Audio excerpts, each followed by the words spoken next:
Quan viatgem sovint ens queda gravat a la memòria el tracte i l'atenció que hem rebut per part dels treballadors del país en qüestió. Aquest és un dels detalls que vol mimar el govern a partir d'ara, la sensibilització dels ciutadans d'Andorra de la importància que té el turisme i el comerç per la nostra economia. Una altra iniciativa per atraure els turistes seran els clubs de productes, com ara el de natura o el de congressos. Aquests anirien lligats a esdeveniments com ara la Setmana de l'Esport, de les compres o de la cultura.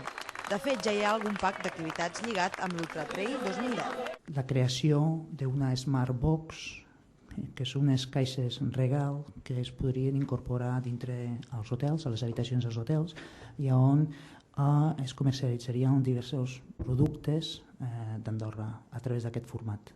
I seguint amb els projectes per reactivar, en aquest cas el comerç, us expliquem que es vol donar solució a la gran quantitat de locals buits que hi ha al país. S'ha fet un inventari amb el que s'ha constatat que molts estan embargats. És per això que el tema està al Ministeri de Justícia, perquè intenti arribar a una mena d'acord amb la vetllia per tal que es puguin tornar a llogar. A més, està programat tot un seguit de cursos de formació per als comerciants, organitzats per la Cambra de Comerç. Per exemple, el de benchmarking, un curs que consisteix en un intercanvi d'experiències entre diverses empreses, ja ha obert les inscripcions.